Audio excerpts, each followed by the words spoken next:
for guys like you, how do you go so damn fast when you really haven't seen or been on the track in, 3 hours or so? And of course, sure, it's the same track, but things have changed over the course of, 250s and then Heat 1.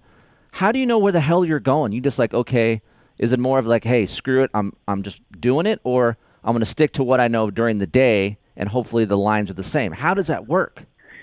Yeah, that's tough. I'm a big fan of like the hot lap for the main, because that gives you, at least the lines. The heats are tough because, like I said, you come out, you haven't ridden.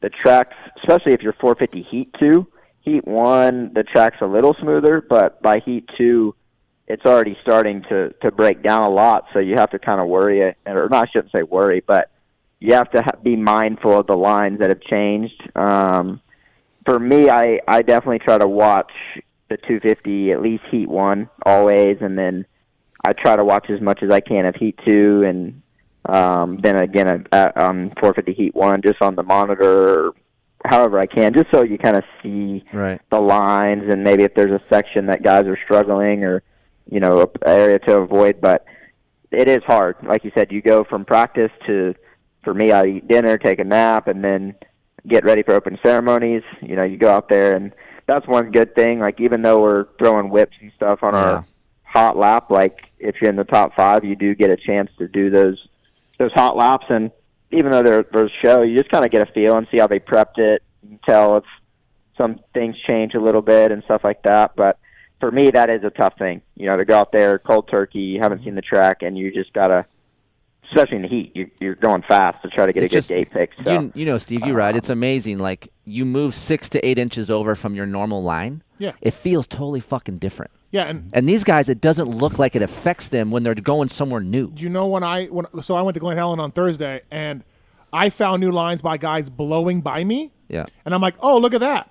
But that's not a good way to find lines. Yeah, you didn't even know it was there, and it's 4 foot over. That's what I mean. Yeah. I don't even know and I'm like, holy shit, look at that line. I'm going to go there next lap. I'm not racing. I do think Supercross tracks genuinely break down, like, each practice, they break down very similarly, meaning, if the outside is at the top of the berm, the preferred line, on practice 1, you're going to see from practice 1 to practice 2, it break down.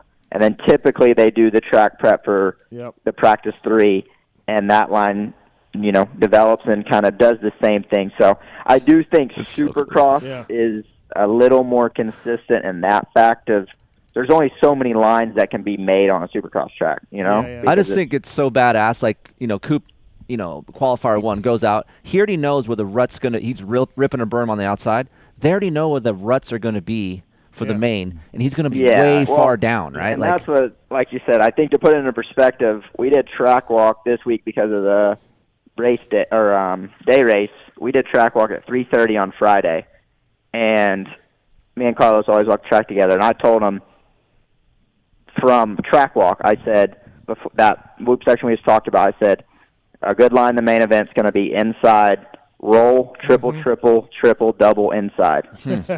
Like, that was for a bike even hit the track.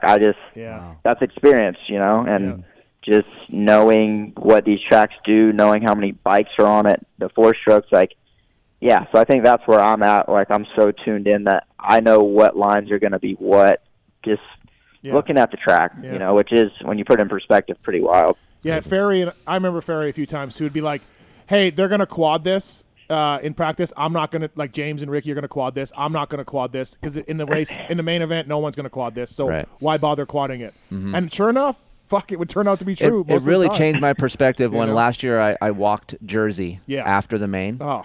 And I'm like, holy balls. Can you imagine dude. if fans did that? If fans walked one of these tracks after the main event? Even if I'm a big fan. I'm trying to get Sean to when I go to let me walk it and show the people what these guys are doing. Sometimes you'll see riders take a picture of the witch, or Ken Roxon took one this last weekend, and you're like, holy shit. Yep. You can't see that.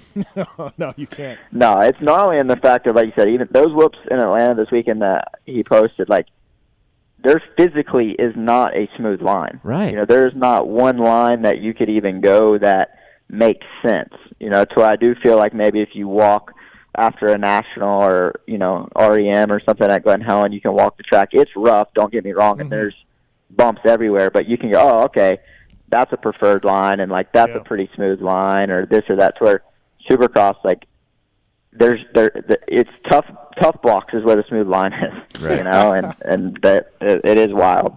So it's cool. I mean, that's for me. I love when they break down because it brings the technicality and just racecraft into it. But some break down a lot worse than others. That's for dang sure. Decal Works bringing you Cooper Webb on the PulpMX show. PulpMX 23 is the code to save with Decal Works. They make the Red Bull KTM graphics